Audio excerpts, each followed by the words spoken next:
Good day mga kamamshi, ito po si Mamshi B na nagbibigay sa inyo ng mga tips kung ano po yung maswerteng mga halaman ngayong 2024.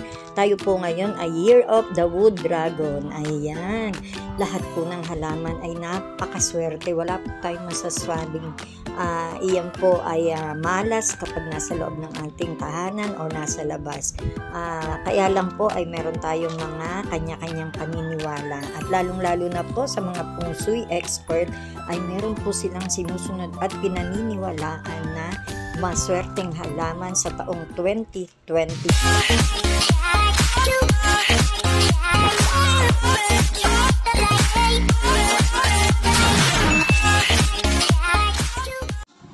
Snake plants, ang mahahaba at matutulis na parang espadang dahon ng mga snake plants ay nagtataboy ng kamalasan sa year 2024.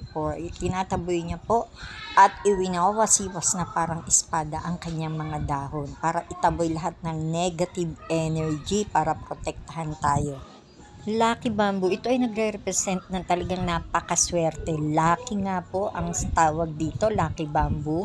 At nagbibigay ng kaaya-ayang pakiramdam. Pwede natin itong ilagay sa loob ng ating bahay. And outdoor and indoor, pwede po yan. Ayan, napaka-lucky po yan. Lucky Chinese Bamboo po yan. Peace Lily naman po, sa pangalan pa lang po ay talagang alam nyo na kung ano ang ibibigay niyan sa ating buong pamilya. Peace and harmony sa buong pamilya, pagmamahalan at magandang kalusugan din po ang dala ng ating halamang Peace Lily. And inaalis din po niya ng mga toxic sa ating loob ng tahanan. Aglaonema, nagre-representa pa rin sa tawag ng pag-ibig. Ang mapupula niyang dahon ay pag-ibig ang hinahatid o swerte sa pag-ibig. At ang kanyang kulay berde na dahon ay naghumahatak pa rin ng kaperahan. Sa usaping kaperahan po yan, magdadala ng swerte sa atin. Ayan, golden photo. Sa pangalan pa lang po ay alam na natin gold. It means wealth. Ayan, magdadala pa rin po ng humahatak pa rin ng money attraction. Ayan, it attracts money para sa atin. And napakaswerte po ng halaman na yan at napakaganda rin po.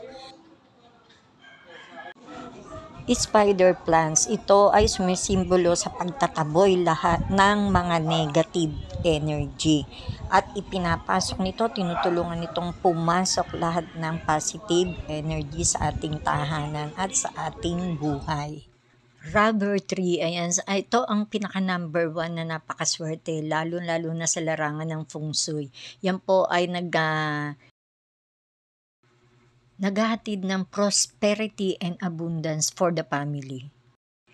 Ito naman ang ating money tree. Sa pangalan pa lang ay talagang kaperahan na po ang ihahatid sa atin. Prosperity and abundance.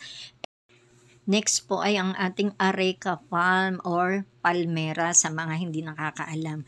Naku po, yan po ang nagtataboy. Yung mga leaves niya nagtataboy po ng negative energy. Napakaganda po ilagay sa front door and sa loob ng ating tahanan.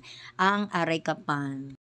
Bromeliad, ito po ang nagre-represent ng ating wood dragon year 2024 natin. Kasi po ang structure po nitong halaman na to ay parang itsura ng dragon. Ang kanyang mga leaves and ang kanyang mga flowers ay ubod ng gaganda. Last but not the least, ang ating mga orchids na naggagandahan. Ayan, peace and harmony sa family, good health, and prosperity and abundance po ang dadalhin sa atin ng ating magagandang bulaklak ng orchids at napaka-kaaya-ayang tingnan. Ayan mga mamshi, hope na gusto niyo po yung mga binigay ko sa inyo na mga halaman na magiging swerte sa taong 2024 pagpasok ng ating Year of the Dragon. Wood Dragon po tayo ngayon, kaya it represent plants, ang mga halaman ang sumisimbolo dyan. Ayan, prosperity and abundance pa rin sa pag-aalaga natin nitong ating mga magagandang halaman na to. Bahala na po kayo kung kayo ay maniniwala or ikikip nyo sila at aalagaan.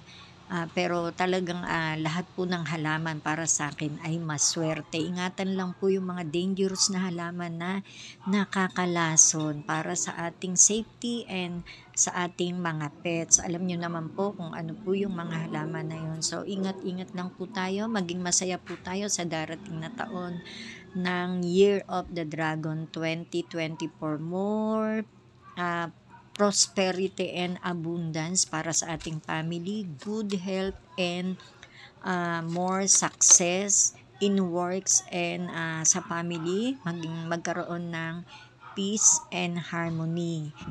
Sigad lang po makapagbibigay sa ating yan.